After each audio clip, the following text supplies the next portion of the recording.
மோடி அரசாங்கத்தினுடைய சக்தி வாய்ந்த அதிகாரிகளாக 63 பேர் IAS பாஸ் பண்ணாம குறுக்கு வழியா டெல்லியினுடைய அதிகாரத்துக்குள்ள வந்து உட்கார்ந்து இருக்காங்க. அந்த அதிகாரிகள் யார் யாரு, அவங்களுக்கும் RSSக்கு என்ன தொடர்பு அப்படின்னு ராகுல் காந்தி ஏற்கனவே வெளிப்படையா பேசியிருந்தார். இது மாதிரி IAS அதிகாரி போஸ்டுக்கு குறுக்கு வழியில பின்புறமா சில ஆட்களை கொண்டு வர்றத மோடி அரசாங்கம் நிறுத்தி இருக்கு. இது குறித்து டீடைலா பிரிண்ட் பத்திரிகை நேத்து ஒரு கட்டுரை வெளியிட்டு இருக்காங்க.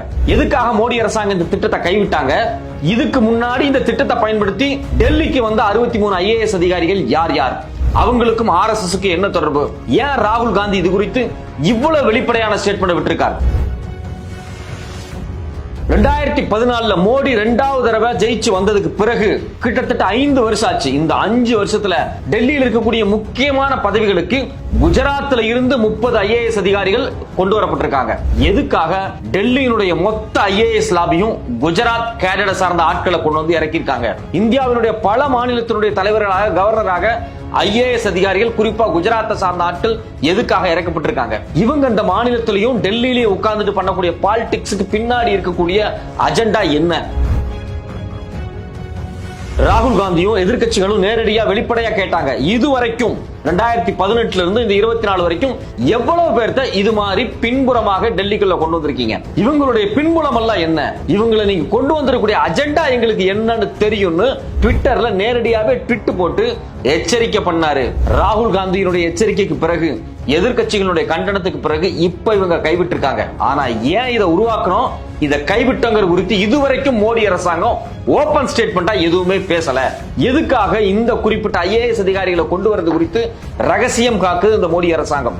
ராகுல் பேசுறதுக்கு பிறகு அவசர அவசரமா இதை ஏன் கைவிடுறாங்க? கடந்த 2024 1016 IAS அதிகாரிகள் வந்து இந்தியாவில் வந்து புதுசா தேர்ந்தெடுக்கப்படுறாங்க. அதுல 646 பேர் RSS நடத்திட்டு இருக்கக்கூடிய IAS கோச்சிங் இன்ஸ்டிடியூட்ல இருந்து வந்திருக்காங்க அப்படின்னு அந்த அமைப்பே சொல்றாங்க. டெல்லியில் இருக்கக்கூடிய சங்கல்ப் அப்படிங்கக்கூடிய RSS கோச்சிங் சென்டர்ல இருந்து 2018 இருந்து இது வரைக்கும் எவ்வளவு பேர் வந்திருக்காங்கிற டேட்டாவை எடுத்து பார்த்தா அதிர்ச்சியாக இருக்கு. இவங்க எல்லாம் எப்படி உள்ள வந்தாங்க, இன்னைக்கு இவங்க எந்தெந்த பொசிஷன்ல இருக்காங்க, இவங்களுக்கு பின்னாடி வேலை செஞ்சுட்டு இருக்கக்கூடிய லாபி என்ன? பிரிண்ட் பத்திரிகை ரொம்ப முக்கியமான ஒரு கட்டுரை எனக்கு வெளியிட்டு இருக்காங்க. அதுல அவங்க என்ன சொல்றாங்க அப்படின்னா, இந்தியாவில் அரசு பதவிகள், குறிப்பா IAS பதவிகள் இருக்கு பாத்தீங்களா, இந்த IAS பதவிகளுக்கு ஆட்களை ரெக்ரூட் பண்ணக்கூடிய அமைப்பா இருக்கக்கூடிய UPSC இருக்கு இல்லையா, அந்த UPSC ஆட்களை ரெக்ரூட் பண்ணி கொடுத்த உடனே அவங்கள நிர்வகிக்கக்கூடிய ஹோம் மினிஸ்ட்ரி, அதாவது உள்துறை அமைச்சகத்தின் கீழ் இருக்கக்கூடிய department of personnel and training, இந்த டிபார்ட்மெண்ட்ல சில முடிவுகள் எடுக்கப்பட்டிருக்கு. அந்த முடிவுகளின் அடிப்படையில் இனிமேல் IAS அதிகாரிகளை டெல்லிக்கு கொண்டு வர்றதுல, முக்கியமா சில முக்கியமான பெரிய போஸ்டுகளுக்கு கொண்டு வர்றதுல லேட்டரல் என்ட்ரி அப்படிங்கிற ஒரு சிஸ்டத்தை ஃபாலோ பண்ணிட்டு இருந்தாங்க. அதை ஃபாலோ பண்ண கூடாது, அதை நிறுத்தி வைங்க, அது வேண்டாம் அப்படின்னு பேசப்பட்டிருக்கு. இது குறித்து இதுவரைக்கும் எந்த அபிஷியல் ஸ்டேட்மெண்ட்டும் வெளியே வரவே இல்லை. ஆனா பாத்தீங்க அப்படின்னா, பிரிண்ட் பத்திரிகை உள்ள சோர்ஸை எடுத்து ஒரு புலனாய்வு வேலைகள் செஞ்சு உள்ள சோர்ஸ் எடுத்து அந்த டிபார்ட்மெண்ட்ல இருந்து இந்த சிஸ்டம் வேண்டாம் அப்படின்னு நிறுத்தி வச்சிருக்காங்க. இந்த சிஸ்டம் வேண்டாம், இனிமேல் அதை ஃபாலோ பண்ணக்கூடாது அப்படின்னு எதுக்காக இவங்க முடிவு எடுத்திருக்காங்க? முதல்ல இந்த லேட்டரல் என்ட்ரி சிஸ்டம் நம்ம முதல்ல என்னன்னு பார்த்தா தான் எதுக்காக இந்த சிஸ்டத்தை இவங்க கொண்டு வந்தாங்க, இது இந்தியாவில் என்ன பாதிப்பு ஏற்படுத்தி இருக்கு, இப்ப ஏன் ரகசியமா அந்த திட்டத்தை மூடுறாங்க, இது எல்லாமே நமக்கு அப்பதான் புரியும். ரொம்ப முக்கியமான விஷயம்னா, 2018 இந்த மோடி அரசாங்கம் என்ன பண்றாங்க அப்படின்னா, நேரடியாகவே டெல்லியில் இருக்கக்கூடிய செக்ரட்டரி, ஜாயிண்ட் செக்ரட்டரிங்க மாதிரி பெரிய பெரிய பதவிகள், அதாவது பிரதமர் அலுவலகத்தில் இருக்கக்கூடிய, வெளியுறவுத்துறை அமைச்சகத்தில் இருக்கக்கூடிய, பினான்ஸ் மினிஸ்ட்ரி, இது மாதிரி இந்தியாவில் இருக்கக்கூடிய 24க்கும் அதிகமான அமைச்சகம், இந்த அமைச்சகத்தில் இருக்கக்கூடிய உயர் பதவிகள், secretary, joint secretary, additional secretary, director, இது மாதிரியான பெரிய பதவிகள் இருக்கு பாத்தீங்களா. இதுல IASல ப்ரமோஷன் ஆகி மேல வர்றவங்களை எல்லாம் ஒதுக்கிட்டு ஒரு செட் ஆஃப் ஆட்களை, IAS பாஸ் பண்ணனாலும் பரவாயில்ல, வெளியே இருந்து தனியார்ல பிரைவேட்ல வேலை பார்த்துக்கிட்டு இருந்த ஆட்களை புறவாசல் வழியாக திருட்டுத்தனமாக பின்புலத்துல புது சட்ட திருத்தத்தினூடாக உள்ள கொண்டு வந்து இந்த பதவிகள்ல உட்கார வச்சாங்க. இது எப்ப நடந்துச்சு? 2018 நடந்துச்சு. கிட்டத்தட்ட 2018 பாத்தீங்கன்னா 10 போஸ்ட்ல, ஆரம்பத்துல 10 போஸ்ட்ல இது மாதிரி IAS அதிகாரிகள் ரேங்க் இருக்கக்கூடிய போஸ்டிங்க்கு ஆள் எடுக்கிறாங்க. அந்த 10 போஸ்ட்ல 9 பேர்த்த இவங்க செலக்ட் பண்ணி எடுக்கிறாங்க. 6000 பேர் அப்ளிகேஷன் போட்டான், ஆனா 9 பேர்த்த மட்டும் தான் செலக்ட் பண்றாங்க. அந்த 9 பேர் யாருங்கிறதா நமக்கு ஒரு முக்கியமான கேள்வி. ராகுலும் அதை தான் முன்வைக்கிறார். அந்த 9 பேர்த்துல கிட்டத்தட்ட பாத்தீங்கன்னா அதுல ஒருத்தர் வந்து 3 வருஷம் பதவி காலத்திலே போயிட்டார். இவங்க ரெக்ரூட் பண்ணும்போது என்ன சொல்றாங்கன்னா 3 வருஷம் போஸ்டிங் தான் எடுக்கிறாங்க. 3 வருஷம் முடிஞ்ச உடனே ஒருத்தர் போயிடுறாரு, பாதியிலே இன்னொருத்தர் போறாரு. 7 பேர் மட்டும் 3 வருஷம் பதவி முடிஞ்ச உடனே 10 வருஷம் வரைக்கும் எக்ஸ்டெண்ட் பண்றாங்க. இவங்க எல்லாம் என்ன பொசிஷன் பாத்தீங்கன்னா ஜாயிண்ட் செக்ரட்டரி, செக்ரட்டரி, டைரக்டர், இது மாதிரி பொசிஷன்ஸ். அவங்க தான் இந்தியாவினுடைய எல்லா முடிவுகள்லையும் அந்த துறையில் எடுக்கக்கூடியவங்க. இப்போ ஃபினான்ஸ் மினிஸ்ட்ரியில ஒரு செக்ரட்டரி, ஜாயிண்ட் செக்ரட்டரி இருக்கார் அப்படின்னா இந்தியாவில் இருக்கக்கூடிய குறிப்பிட்ட டிபார்ட்மெண்ட்டுடைய நிதி அமைச்சகத்தினுடைய எல்லா முடிவுகளும் அவர் எடுக்கக்கூடிய ஆட்களா இருக்காங்க. நமக்கு இயல்பா வரக்கூடிய கேள்வி என்னன்னா, இவ்வளவு முக்கியமான ஒரு பொசிஷனை எப்படி ஐஏஎஸ்ஏ பாஸ் பண்ணாம தனியார் கம்பெனியில வேலை பார்த்துக்கிட்டு இருந்தவன எக்ஸ்பர்ட்டுங்கிற பேர்ல நீங்க வந்து பின்வாசல் வழியாக எந்த விதமான கான்ஸ்டிடியூஷனல் செட்டப்பையும் ஃபாலோ பண்ணாம நீங்க உள்ள கொண்டு வந்தீங்க. இப்ப நமக்கு வரக்கூடிய இன்னொரு முக்கியமான கேள்வி என்ன அப்படின்னா, இவங்க எல்லாம் யாரு அப்படின்னு தான். அந்த கேள்விக்குள்ள போறதுக்கு முன்னாடி இன்னொரு விஷயத்தையும் பாருங்க. 2021 40 போஸ்ட் டைரக்டர், டெபுட்டி டைரக்டர் இந்த பொசிஷனுக்கு ஆள் எடுக்கிறாங்க. இதெல்லாம் எப்ப வெளியே வருது அப்படின்னா, கடந்த ஆண்டு பாத்தீங்கன்னா ஜிதேந்தர் சிங் அப்படிங்கக்கூடிய பாஜக மினிஸ்டர்கிட்ட கேட்கறாங்க, லேட்டரல் என்ட்ரியில் நீங்க எவ்வளவு பேர் வெளியெடுத்திருக்கீங்க போது ஒரு வழியே இல்லாம பார்லிமெண்ட்ல பேச வேண்டிய சூழ்நிலைக்கு வர்றாரு. நாங்க இது வரைக்கும் 63 பேர்த்த joint secretary, deputy secretary, deputy director, director post எடுத்திருக்கும் போதுதான் அதிர்ச்சியே நமக்கு வருது. இதெல்லாம் எவ்வளவு பெரிய முக்கியமான போஸ்ட், எப்படி எவ்வளவு பேர்த்து நீங்க உள்ள எடுத்தீங்க, யாரை கேட்டு எடுத்தீங்க, எந்த ரூல்ஸ் அண்ட் ரெகுலேஷன் அடிப்படையில் எடுத்தீங்க அப்படிங்கிற ஒரு பெரிய கேள்வி வருது. இது மட்டும் இல்லாம கடந்த ஆண்டு ஆகஸ்ட்ல என்ன பண்றாங்க அப்படின்னா, இந்த ஐஏஎஸ் எல்லாம் தேர்வு செய்யக்கூடிய அமைப்பு இருக்குல்ல, யூனியன் பப்ளிக் சர்வீஸ் கமிஷன், அவங்க அட்வர்டைஸ்மெண்ட் போடுறாங்க. என்ன அட்வர்டைஸ்மெண்ட் போடுறாங்க அப்படின்னா, 24 மினிஸ்ட்ரிக்கு 45 ஐஏஎஸ் அதிகாரிகள் ரேங்குக்கு ஆட்கள் வேணும். எதுக்கு? லேட்டரல் என்ட்ரியில 3 வருஷம் 5 வருஷம் இந்த டைம் பவுண்ட்ல ஆள் வேணும் அப்படிங்கிறாங்க. ராகுல் காந்தி கடுப்பாகிறாரு. எதிர்கட்சிகள் மிக மோசமா கோவப்படுறாங்க. எல்லா மாநிலத்தில் இருக்கக்கூடிய மாநில கட்சிகளும் கடுப்பாகிறாங்க. நீங்க எந்த விதமான கன்சல்டேஷனுமே பண்ணாம ஐஏஎஸ் அதிகாரிகள் மாதிரியான மிக முக்கியமான பதவிகளுக்கு பரீட்சையில பாஸ் பண்ணி ஆட்களை எடுக்காம அதிலிருந்து வந்தவங்களுக்கு உயர் பதவிகளை கொடுக்காம நீங்க எப்படி பின்வாசல் வழியா பைபாஸ் ரூட்ல ஆள் எடுத்தீங்க அப்படிங்கிற கேள்வியை வச்சாங்க. இதுல முக்கியமா ராகுல் மட்டும் இன்னொரு விஷயத்தை முன் வச்சார். நீங்க ஐஏஎஸ் அதிகாரி லெவலுக்கு ஆட்கள் வேணும், டைரக்டருக்கு ஆட்கள் வேணும் அப்படின்னு ஆர்எஸ்எஸ் குரூப்ல இருந்து ஆட்களை கொண்டு வர்றீங்க அப்படின்னு சொல்லி அவர் சில ஆதாரத்தை நேரடியாகவே ட்விட்டர்ல வெளியிட்டார். அவர் தான் பாயிண்ட பிடிச்ச ஒரே மனுஷன் இந்தியால. இவங்க லேட்டரல் என்ட்ரின்னு சொல்றதே எதுக்கு அப்படின்னா, ஆர்எஸ்எஸ் ஆளை கொண்டு வந்து உள்ள உட்கார வைக்கிறக்கா தான். இப்போ கல்வித்துறைன்னு வச்சுங்களேன், கல்வித்துறையில கொண்டு வந்து முக்கியமான ஆர்எஸ்எஸ் தலைவரை, ஆர்எஸ்எஸ்ல இருந்தவரை கல்விமான், அவர் அந்த யூனிவர்சிட்டியில வைஸ் சான்சலரா இருந்தாரு, இங்க பெரிய ஆளா இருந்தார், அங்க பெரிய ஆளா இருந்தார் அப்படின்னு சொல்லி தூக்கி கொண்டு வந்து எங்க உட்கார வச்சிருப்பாங்க அப்படின்னா, நீங்க கல்வித்துறைகளை உட்கார வச்சிருப்பாங்க. இப்ப ஆர்எஸ்எஸ் மிக முக்கியமான பல்கலைக்கழகமான ஹிந்து பனாரஸ் யூனிவர்சிட்டி இருக்கு. முழுக்க முழுக்க ஆர்எஸ்எஸ் யூனிவர்சிட்டி 100 ஆண்டுகளாக இந்து மகா சபையால் உருவாக்கப்பட்டு, மதன் மோகன் மாளவியால் உருவாக்கப்பட்டு, ஆர்எஸ்எஸ் காரனுடைய கூடாரமே அதுதான். இப்ப அங்க ஒருத்தன் ப்ரொஃபஸரா இருக்கான், வைஸ் சான்சலரா இருக்கான், டைரக்டரா இருக்கான், அவன் அப்படியே வந்து கல்வித்துறைகள் உட்கார வைக்கிறது. கேட்டா லேட்டரல் என்ட்ரி அப்படிங்கிறது. அவன் ஏஎஸ் பாஸ் பண்ணிருக்க மாட்டான், அரசு உத்தியோகத்தில் வேலை பார்த்திருக்க மாட்டான், அவனுக்கு எந்த எக்ஸ்பீரியன்ஸுமே இருக்காது. இவன் கல்வி புலத்துல இருந்து வர்றான் அப்படின்னு சொல்லி அவனை தூக்கி வந்து இந்தியாவினுடைய கல்வி அமைச்சகத்துல புதிய கல்விக் கொள்கையை டிசைன் பண்ற இடத்துல கொண்டு உட்கார வைக்கிறது. இப்ப நமக்கு வரக்கூடிய கேள்வி என்ன அப்படின்னா, அங்க இவ்வளவு ஐஏஎஸ் ஆபீசர் இருக்கான், அவன் ஏஜ் படி, ப்ரொமோஷன் படி, மெரிட் படி அவனை மேல கொண்டு வர்றது கிடையாது. அவங்களுக்கு தேவை அவங்க சித்தாந்தத்தினுடைய ஆட்களை கொண்டு வரணும் அப்படிங்கிறதுக்காக இப்படி ஆட்களை கொண்டு வர்றாங்க. இதைத்தான் ராகுல் காந்தி வெளிப்படையா கேட்கிறார். நீங்க யாரை கொண்டு வந்து உள்ள வைப்பேன்னு எங்களுக்கு தெரியும், கடந்த காலம் வரைக்கும் நீங்க என்ன பண்ணிருக்கீங்கன்னு எங்களுக்கு தெரியும் அப்படிங்கறத அவர் முன்வைக்கிறாரு. சோ அப்ப ஒரு பெரிய விவாதமா மாறுது. எப்பன்னா, போன வருஷம் இந்த யூபிஎஸ்சி கமிஷன் வந்து இந்த 45 போஸ்ட்டுக்கு வந்து அட்வர்டைஸ்மெண்ட் கொடுத்த உடனே பெரிய ரகல வருது. ராகுல் காந்தி, எதிர்கட்சி, மாநில கட்சிகள் எல்லாருமே இதை எதிர்க்காங்க. எதிர்த்ததுக்கு பிறகுதான் பாத்தீங்கன்னா இந்த திட்டமே வந்து அப்படியே லைட்டா ஸ்டாப் பண்ணப்படுது. இது ஸ்டாப் பண்ணப்பட்டுச்சா, கைவிடப்பட்டுச்சா, தற்காலிகமா நிறுத்தி வைக்கப்பட்டிருக்கா, எதுவுமே உங்க வாயை திறக்கல. யாரு? மோடி அரசாங்கம். அப்படியே வாய மூடிய அமைதியா இருந்தாங்க. இப்பதான் பாத்தீங்கன்னா நேற்றுக்கு பிரிண்ட் பத்திரிகை சோர்ஸ் எடுத்து வெளியே அனுப்புறான். அவன் என்ன சொல்றான், department of training and personnel ட்ரைனிங்ல ஒரு சில முடிவுகள் எடுக்கப்பட்டிருக்கு. அந்த முடிவுகள் என்ன அப்படின்னா, இந்த லேட்டரல் என்ட்ரி சிஸ்டத்தை நம்ம நிறுத்தி வைப்போம் அப்படின்னு சொல்லியிருக்காங்க அப்படிங்கிறாங்க. நான் என்ன கேட்கிறேன் அப்படின்னா, லேட்டரல் சிஸ்டத்தை எதுக்கு நிறுத்தினேன்?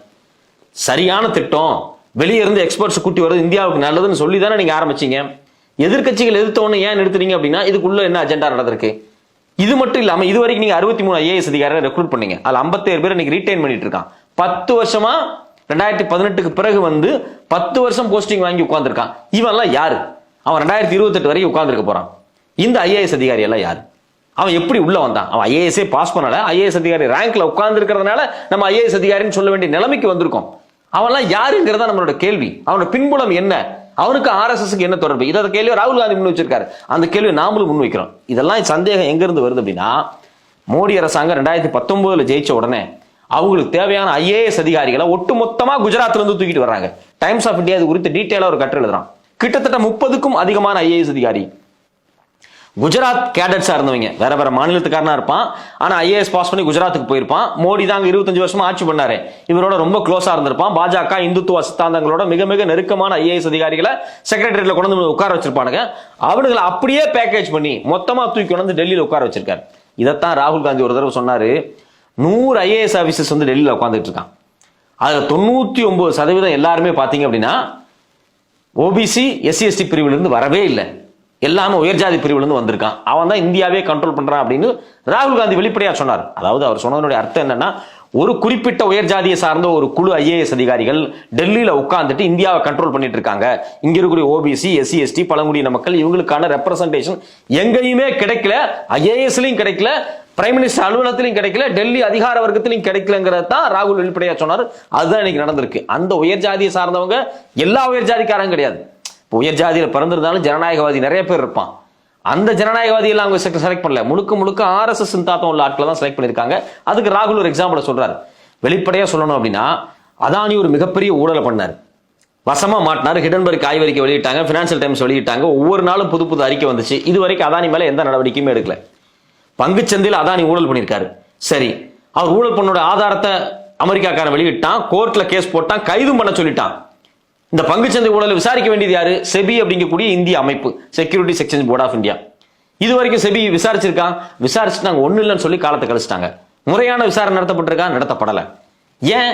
அந்த செபியினுடைய தலைவராக வந்திருக்கக்கூடிய மாதவ் புச்பூரி கூட இப்படி பின்வாசல் வழியாக லேட்டரல் என்ட்ரி மூலியமாக தேர்வு செய்யப்பட்டவர். நமக்கு அதிர்ச்சியா இருக்கு. செபிங்கிறது இந்தியாவினுடைய ஒட்டுமொத்த பங்குச்சந்தையும் ரெகுலேட் பண்ணக்கூடிய அமைப்பு.